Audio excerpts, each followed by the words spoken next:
الزوز أجهزة بخار سوى الصغير ولا الكبير، لكن هل في فرق بينهم ولا لا؟ أكيد في فرق بينهم. الكبير كيف ما سامعين صوته كومبرسور، صوته عالي جدا ومرعب بالنسبة للأطفال، وللأسف هو اللي يخلي فيهم يخافوا من جلسات البخار. أما كيف تشبحوا فيه الصغير ما فيش صوت نهائيا، لا يوجد فيه صوت. طبعا في اثنين من القوة، في ضعيف وفي الأقوى.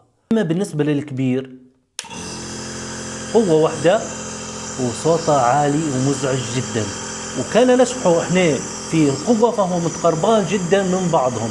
لكن شنو هو الفرق الفعلي بينهم الزوز؟ تعال نقول لك شنو هو، تبع معي الفيديو.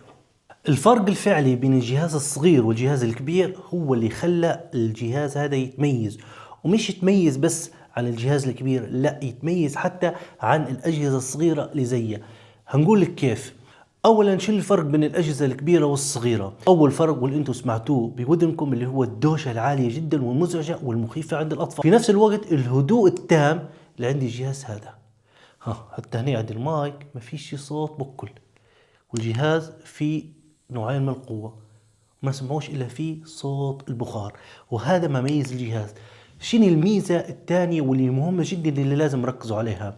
مش كل أجهزة البخار الصغيرة نقدر نستخدم فيها كل العلاجات متاع التبخير. علاش؟ أشهر علاجات التبخير هي شنو؟ الفينتولين، وعندنا الاتروفين، وعندنا البالماكورت. الاخير هو اللي يميز الجهاز هذا. علاش؟ قبلها باش تفهم خدمة الاجهزة الصغيرة هذه، هي اجهزة تخدم بالاهتزازات، تهتز حوالي اكثر من 100,000 مرة في الثانية الواحدة باش تكسر جزيئات المحلولة هو ويتبخر ويخش لرئتين. تمام. عكس الاجهزة الكبيرة اللي هي تخدم بضغط الهواء وكمبرس الجهاز، فهذا اي نوع محلول بيتكسر قدامه.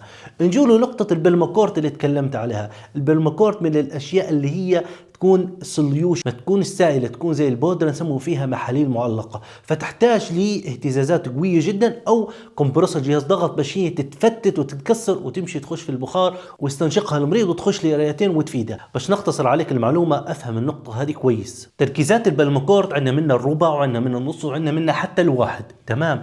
تركيز الربع هو اقل واحد منهم، معناها قديش يحتاج قوة باش يتفتت هذا ويمشي في البخار وإحنا نستفيدوا منه. ركز معي هنا شوية. شبحت الأرقام هي اللي في الشاشة طالع عندك. الرقم الصغير اللي هو 0.4 اللي هو أقل، في عنا لو ريت وهاي ريت، مش قلت لكم عندنا منه سرعتين، هذا سرعة ضعيفة سرعة قوية. السرعة الضعيفة اللو ريت اللي هي من 0.4 ل 0.6، هذا مصوص. البالماكورت الربع يحتاج اقل شيء باش يعطي مفعول ويتفتت ويتكسر 0.4 اقل شيء.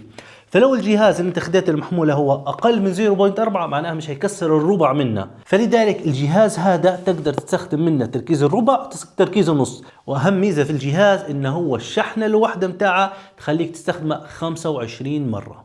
ان شاء الله لا بأس عليكم ورب يحفظكم. السلام عليكم.